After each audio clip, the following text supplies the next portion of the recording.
Hi everyone, today I want to share this Best Birds card made with my favorite coloring technique, watercoloring. Stampin' Up sells this really wonderful aqua painter and I use it constantly. I love it for backgrounds and coloring. I have to say it's probably my favorite way to do a card. So I thought I would share how I colored in this bird. So let's get started on the card. The background is just very vanilla. You can use watercolor paper for the background too, but it's a little pricier, so I thought we'd stick with very vanilla. And I created these little notches for the twine. It helps it when you put it in and out of an envelope, so the twine kind of stays in place. Little linen thread.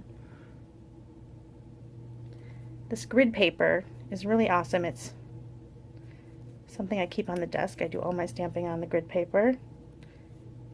It's sold in a big pack. It's got inches and lines to help you, and to keep your notches straight I just kind of went over a bit with the first square, and I'm going to use my hole punch to just cut a little notch on that pencil line,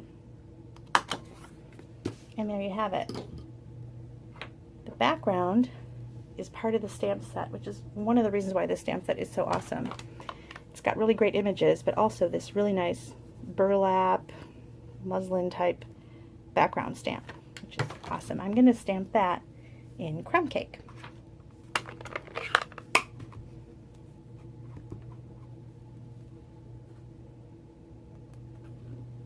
Right in the center and slightly up a little bit. And that is so easy. The stamp set also comes with many sentiments, which is really awesome. It's got birthday, anniversary, thinking of you type, a good day, congratulations, wedding. Super for so many occasions. I love when a stamp set comes with lots of occasions. I'm going to stamp my sentiment in Early Espresso. I'm going to do the thoughts for you. I did a thank you earlier and I'll show you that one. It's another good reason for this grid paper. It helps you line up. You know what you're doing. There. And there's that. We're going to add our linen thread now. Let's get rid of this ink for a second. Alright, next we're going to tie a bow. Let a little bit of the linen thread kind of hang past your card and wrap it. I went around twice and then just tied a bow somewhat in the center, maybe slightly towards the top.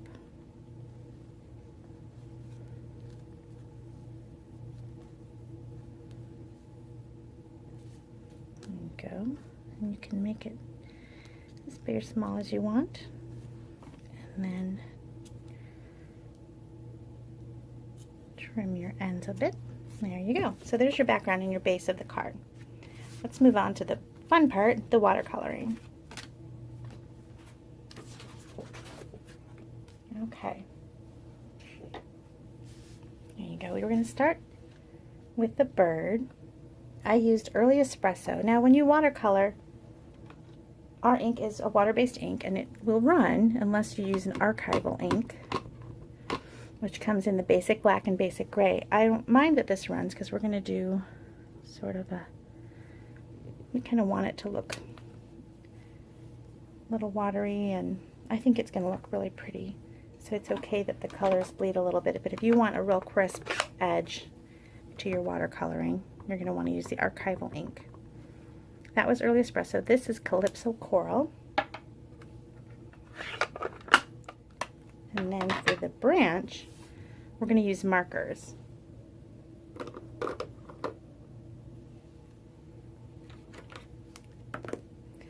The markers have a brush tip and then a fine tip. You're going to want to use the brush tip. When I color the stamps, I work with the side of the marker a little bit, because I don't want to fray the ends and all these little grooves and get into the little bristle ends, and we don't want that.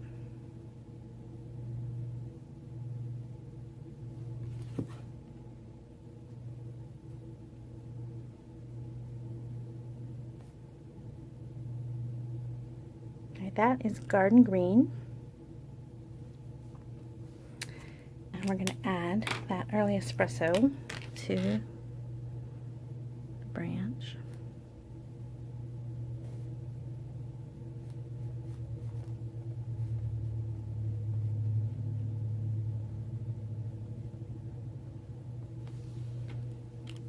There. Now if you've taken a while to color, you've got lots of colors, you might want to actually breathe a little bit onto your stamp to kind of re-moisten it. I think we're probably okay, because it took me just seconds to do that.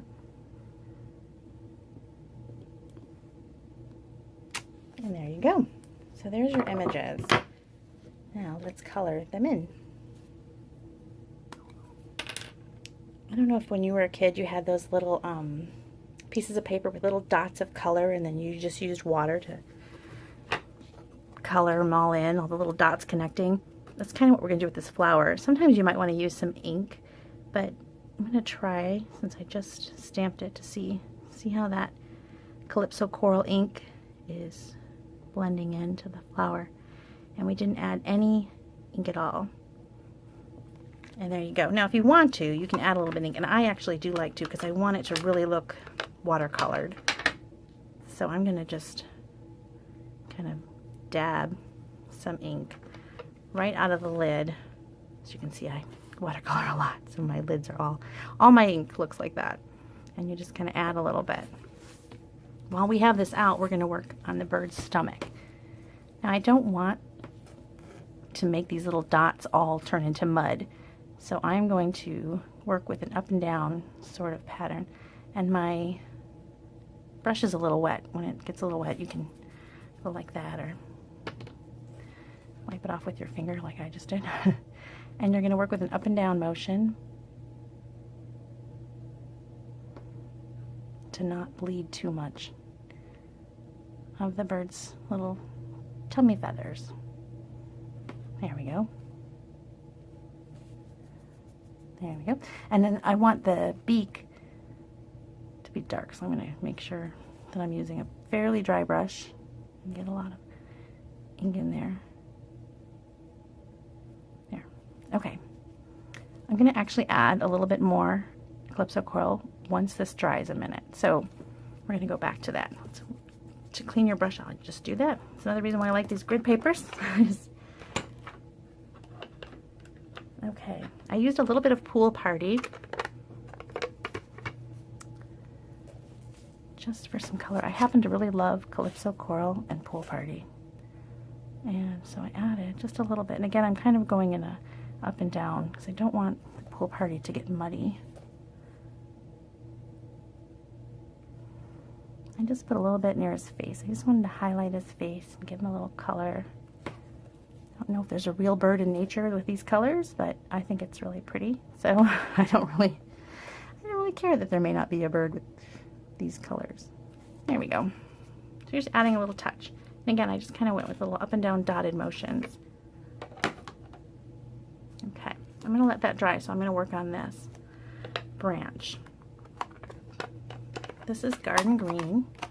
To get some ink in your lid, sometimes you just want to squeeze the lid down a little bit and get a little bit more ink into your lid. I'm going to start by not adding ink and doing that little technique where you just smear the ink that's already on the paper, because I don't want to erase too many of these little veins in my leaf.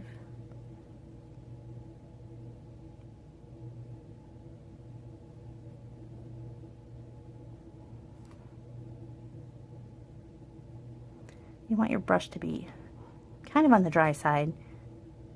If it's too wet, you're going to really erase that the little veins. Now again, I wanted to add a little bit because I want it to look watercolored. So I'm going to add deeper areas. You can highlight the vein if you want, center.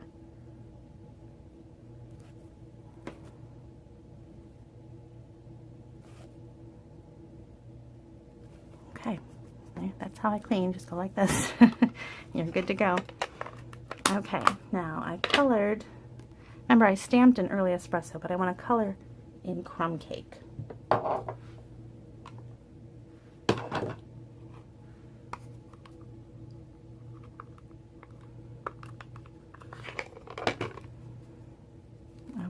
So I'm going to get some crumb cake on there. I'm safe to go back to my bird, so I'm going to go back to the bird. And right here, I'm just going to kind of dab close to that line. Little dotting motions. Once I get away from that pool party, I'm just going to color it in.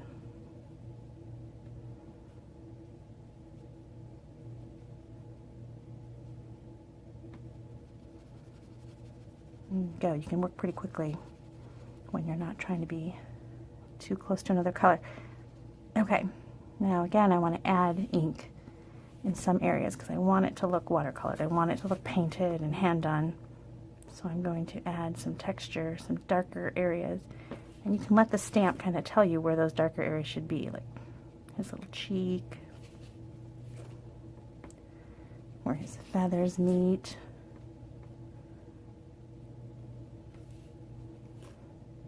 Top of his head could have a little shadow. And there you go. So that's the bird.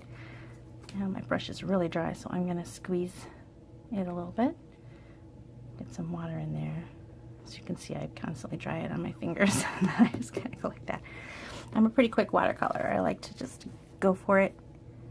And I think it gives a more fun little natural look. Okay, so we're going to do the branch. I'm going with the grain of the wood, I guess. I don't want to erase too many of those lines. And there you go. Okay, so he is done. Now what I wanted to do was go back to that stomach on that bird, his little tummy. I want to give him a little darker right there at the bottom. There. I think he looks really pretty. Okay, so we're done with our watercoloring. See how fast that is? You can get the whole thing done pretty quickly, and it turns out so beautiful. Alright, so now you need to cut your little elements out. There are dies for everything. No fussy cutting on this one.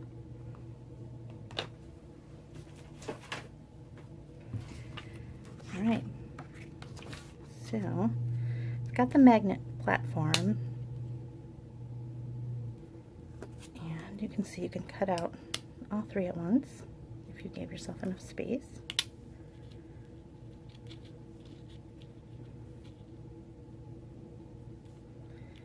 And there you have it. They're all on my Big Shot platform. And then, through the magic of television, they are all cut out. There you have them. Okay, so I'm going to use dimensionals and on the bird. So we're going to flip him over. I put 2. And on my branch, a little bit of Tombow multi-purpose.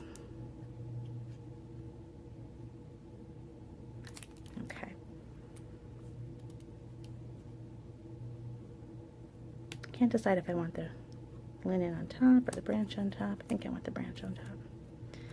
There, so you put that down. And then your bird standing on the branch. This flower is just because I wanted to add a little accent of color down towards the bottom. And there you go. And then the whole thing just goes on a base of crumb cake.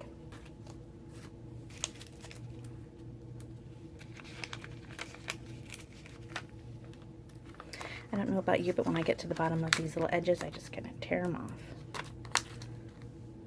There we have it.